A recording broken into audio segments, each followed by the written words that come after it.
Sis, taga saan po kayo? Taga General Santos City. General Santos City. May kamag-anak kayo dito? Meron kapatid ko. Sa Cavite? Sa QC. QC. Okay. Anong problema niyan? Itong van na nakuha namin sa Kasa Nissan po, nag-apply kami ng brand Sa Kasa? Nissan po. Nissan. Tagum. Kumuha ka ng sasakyan, car loan. Opo. Tama? Yes po. So, ano yung status ng payment po ninyo? Monthly po. Nakailang months na kayo? 2 years mahigit. 2 years? Opo. Okay. Nasaan ang van? Nasa amin po. Ba't ka nandito? Anong problema mo? Kasi itong nakuha namin, sir, nag-apply kami ng brand new. Tapos, ang nirelease nila sa amin, si Kanhan po. Opo. Sa dealership. Sa dealership. Paano ninyo nalaman second hand? Nung kinuha namin ng October 8, 2021, tapos pagka November to December, tumawag yung stress sa akin na magbayad daw kami kasi 4 months na daw na hindi namin nabayaran. Sabi ko, anong 4 months ma'am na last month ko lang nakuha yan, October 8. Sabi niya, hindi po ma'am, June 2 po na-release yung sasakyan. Sabi niya. I see. Opo, tapos sabi ko, paanong June? Hindi ma'am sabi ko, opo, tapos kinuha ko itong binasa ko. Sabi ko, ito ma'am, ang nakalagay dito ma'am, October 8 yung resibo namin, sir, nandito po.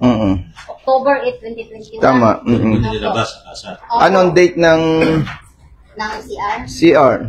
November 16, 2021 po. Pero nakapangalan daw kayo sa kanya. Nakapangalan na sa akin. So, gusto natin po malaman tulog-tulog ko, ay paano nagkaroon ng utang na mula June, samantalang nakuha na yung sasakyan niya ng October. Tama. So, tama. June, July, August, September.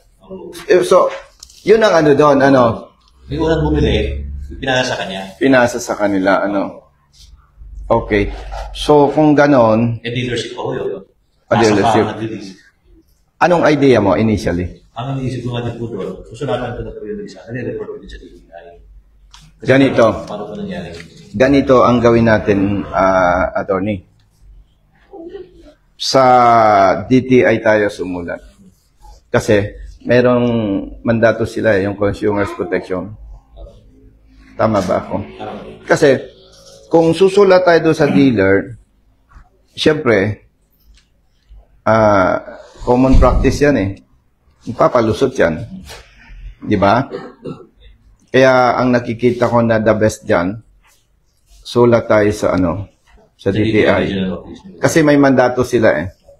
Sila mag-iimbestiga. And kaya ang practice na natin ngayon, black and white. Previously, ina-assist natin yung kapareho nito. Verbal ba? Punta sa office, parang hindi na maganda yung ganong style. Parang marami na tayong in-endorse sa DTI. Parang wala tayong nakikitang positive result. Diba? Hindi mo sumunod. Kaya ang plano natin, black and white natin, hindi naman natin ina-anticipate na hindi ma-actionan properly. Para pag hindi na-actionan ng DTI Concern Office, sa ombudsman na tayo susulat. Para yun namang ombudsman na mag-imbestiga sa DTI. Di ba? Sige. Bigay mo lang yung details. Magkakapagaw din kayo, dalawa kayo issue eh. Dalawa din ang CR. Pero same name naman, no? Yung isa, may encumbrance sa ISWES, yung isa wala. Alin ang nauna? Ito po. Ito wala. Ito may encumbrance. Ito binigay lang nung March na mo ito eh. Pero ang issue was LTO Jensen ho ito. Jensen, ito? Ito ang issue was Regional Office 11. New Motor Vehicle Legislation Unit.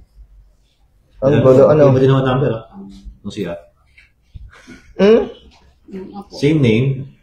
Ito ho. Ito ganito, attorney, tsaka kay ate. Para lang for your information.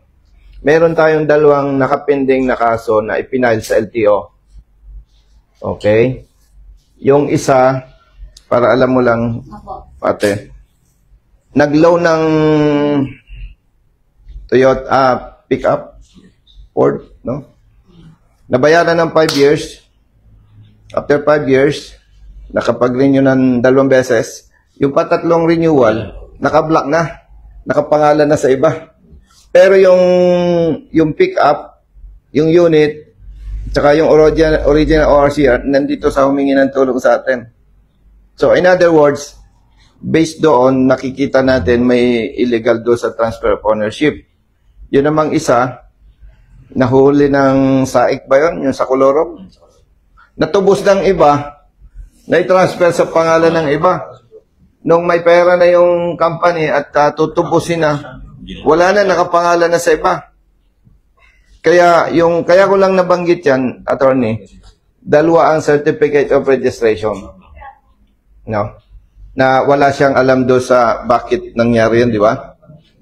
Siguro, attorney, ang gawin natin, maliban do sa letter sa DTI, sulat din tayo sa LTO na mag-conduct ng investigation dito sa ano na to. Yes. Para kung makita ng LTO na may mali sa parte ng dealer, meron din kasi silang power na yung kasi attorney mga dealer, makapag-engage lang sila sa business na ang isa sa requirement noon yung accreditation ng LTO. Kaya may power din ng LTO dyan. No? For cancellation of accreditation. Sige, pa-investiga natin. No? Ang isa pang complication, nabanggit na din po ni Ma'am, nagpunta daw po siya sa central office ng LTO. And? Wala daw existence na Wala po daw, sir. Kahapon nagpunta po Yun. dito ng O sige. Tama. So, walang record itong isang CR. Pareho. Pareho. Pareho? Yes, po. Kaya masyado Kahapon po ako nagpunta sa guest Sa Tagum yan, dealer ng Nissan. Ay ano na lang yan. Grabe pala to, no? Hindi mo na malaman gagawin, no? So, ang letter natin sa LTO, 2. Hingi tayo ng validation, verification ito. Para sasabihin ng LTO, wala kaming record sa ganyan. Tama ba? So, 2 request natin, makahingi tayo ng certification kung may record na. At the same time, i-request na rin natin na pero hindi ano dyan ang LTO Simplihan na lang natin, no? Ganito na lang. Hindi, wag na lang natin. Padaliin na lang natin. Letter tayo sa LTO na i-validate natin to verification. Sasabihin niya, walang records na ganito. No? So, ang mangyayari, hintayin muna natin yung response ng LTO bago tayo susulat sa DTI. Tingin ko, pwede na natin pagsabihin kasi yung kakilala ko ng dealership is brand new yung binigay sa kanya pero second hand.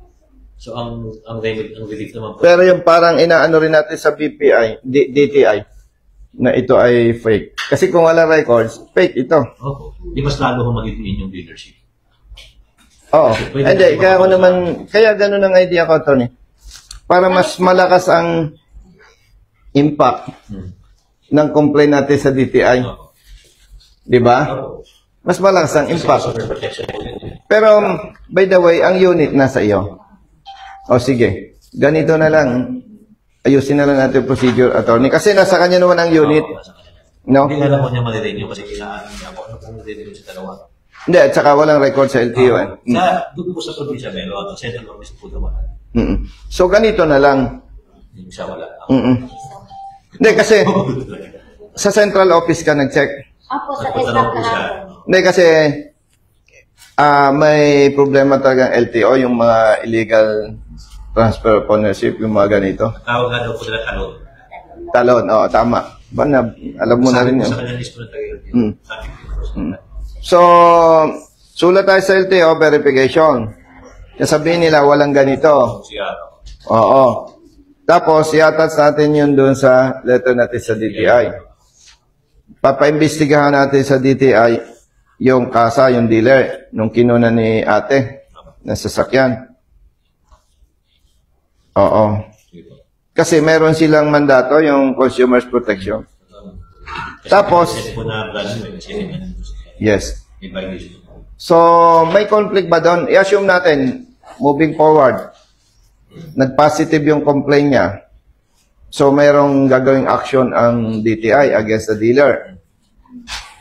Base rin doon sa result na investigation ng DTI, pwede rin tayo makahingi ng kopya. Just moving forward, gagamitin natin sa LTO para sa cancellation ng accreditation, Di ba? Yun yung mga assumption na pwedeng mangyayari. Kasi po natin ang orientation ng dealership. Yes. Kasi may misrepresentation silang ginagawa sa mga clients nila.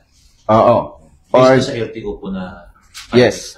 Just in case naman na mag-settle siya ng maayos dito, ay pwedeng file na lang muna yon para next time na may mangyari pa at di, saka tayo mag... Deterrent po kailangan talaga po natin. Oo, tama. Sa akin po talaga. Sige, pero kumain ka na. Ito pa, sir. Ano naman to? Kaya, Ano naman to? naka-mortgage sa Metrobank po sa Cebu. Okay, pangalan mo. Hindi nga kayo po. Metrobank? Ikaw? Kasi sa report na sa akin, na nakamortgage sa parang. Ah, Yun napapalitan ako. Palagi ko po, yung unang content sa Metro, sa kanya po, is So, overall, ang responsible dito, yung dealer. Kaya nga po, tama po na may doon tayong DTI na recourse. Seek tayo ng revenue doon. Tapos ipaliwanag natin sa LTO, ano yung existence ng dalawa kong certificate of registration. Ang end goal naman po natin is to facilitate the cancellation ng accreditation ng dealership. Kasi naloloko sila ng mga kliyente. Pero siyempre, unang-una, mag-settle yung dealer dito. Di ba? Kasi pag nag-settle siya dito, okay na siya doon. Di ba? Pero dapat to, may masampulan din tayo ng responsable ng official. Tama. Dalawa Pag-asa din ang payment niyan, sir. Oo, yung sa inyo, tsaka doon sa Metrobank. Kasi sa iyo, Pero sa akin na nakapangalan yung dalawang down payment. Isa lang man yung ginawa ko. So, lumalabas dalawang bangko ang yung pinagloanan. dealership na po yung gumagawa niya. So, talagang dealer ang may problema at ang may dito. Sige. So, ganito na lang. Dahil nasa iyo naman ang sasakyan, no? Naka-register, updated. For registration For ng October, registration kasi na na naman po October kayo, 22 last year. October 30 po. 2020. October 30. 2024, 2025. Pangalawa na po ngayon. So, ang problema nito, hindi niya Alin yung sinabi sa inyo? Alin yan? Ito. Ito daw po. Alin ang? Ito daw po ang pwede niya. Pareho Ito kasi ito po ang narinig ko last year. Opo. Ito, wala to. Hindi Pero po- sige. sa central office pareho wala. O, sige. Pero hindi ka pa nag-attempt mag-renew. Nagka-renew na po ako last year. Yung this year, ngayon pa lang siya mag-a-attempt po. O, sige. Saang LTO ka nag-renew? Sa Jensen ho. O, sige. Dahil wala naman tayong authority na sabihin fake o hindi. Hanggat wala po Ang i-assume na lang muna natin na okay yan. So, mag-renew ka sa Jensen. Ang basis po nila. No? Tama? Abang in-action na natin. Okay? Sige. Ano yan? Legally speaking, sa dulo, panalo tayo. No? Kasi dalawang bangko naniningil, no? Pero isa lang in-applyan mo. Tapos dalawa ang certificate of registration. Yes po. Iba ang Pero para sa kalaman mo kasi, kung bakit pinag-usapan natin ang DTI, meron silang mandato na proteksyonan ang consumer na katulad mo. Nakapunta naman ako sa DTI, sir, sa Davao. Ano sabi? Ay sabi nila, hindi na daw sila nag-accommodate ng past 3 years na daw na kaso. Sabi. Yan ako. Ang gawin niyo, ma'am, sabi niya, ikasuhan na lang daw ng deceptive ang dealer.